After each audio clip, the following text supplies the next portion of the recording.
Good morning. Hi, Year 5. I hope you are all well and I hope you've had a wonderful half term. Enjoyed the beautiful sunshine and being outside as much as possible. Since we've last spoken, there's been lots of kind of new developments as far as going back to school was concerned, mostly with obviously Year 6 children and some children in the infant school. So for the minute, we are going to be continuing just as we are. It will be slightly different, some of the home learning, because Miss Holloway and Miss Costin are both going back to school to help out teaching with the Year 6 children. So I'm the only person that will be working from home as such. So there may be a slight difference in the amount or the level of detail, I guess, in the work that's being sent home. But I'm really going to try my best to keep on top of it, especially with our reading and those reading questions each day. So I hope that is okay.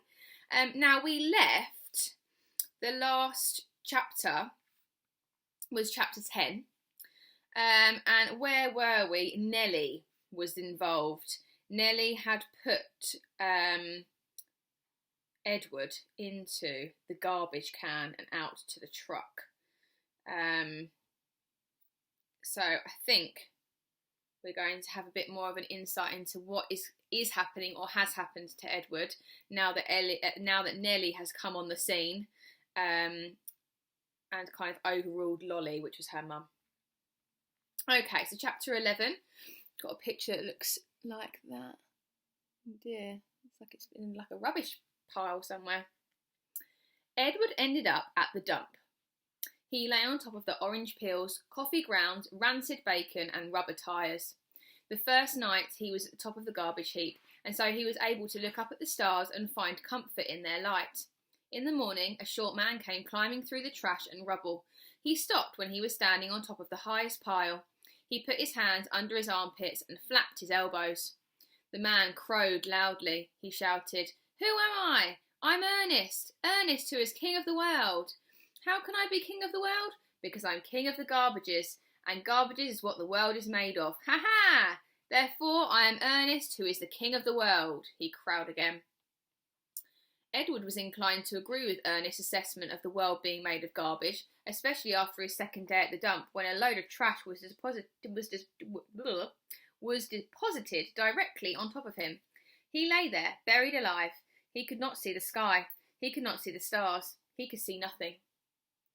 What kept Edward going, what gave him hope, was thinking of how he would find Lolly and exact his revenge.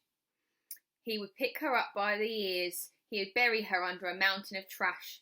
But after almost 40 days and nights had passed, the weight and the smell of the garbage above and below him clouded Edward's thoughts, and he soon gave up thinking about revenge and gave in to despair. It was worse, much worse than being buried at sea. It was worse because Edward was a different rabbit now. He couldn't say how he was different. He just knew he was. He remembered again Pellegrina's story about the princess who had loved nobody. The witch turned her into a warthog because she loved nobody. He understood that now. He heard Pellegrina say, "You disappoint me."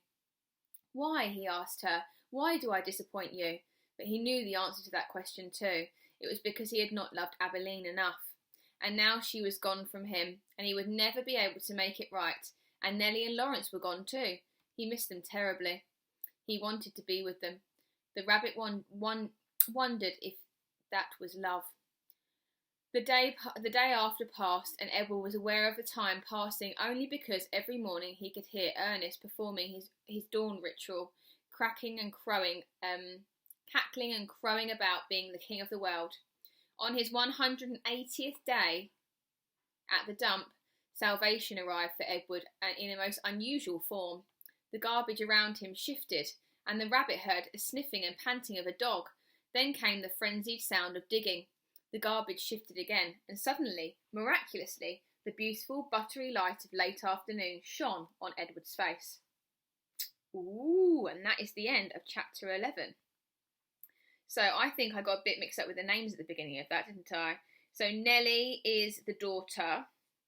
Then we have got, was it Lawrence? Nellie and Lawrence are the kind couple, and then it's Lolly, isn't it, that's the daughter, I believe. Yes, sorry, I probably got you a bit confused there. So Lolly's the daughter and Nellie and Lawrence are the mum and dad. And obviously we've got Abilene, which seems like a long time ago we even spoke or saw Abilene now. But we'll have to wait until tomorrow for chapter 12. So there'll be a couple of questions to go along with that chapter like always today. As always, if there's any problems, just give us an email or drop us a little comment on one of your assignments on Google Classroom and we'll try and get back to you as soon as possible. I hope you're well. I hope you are still keeping positive and keeping all of our fingers crossed that we're out of this nice and soon. Okay, and I'll see you tomorrow. Bye bye.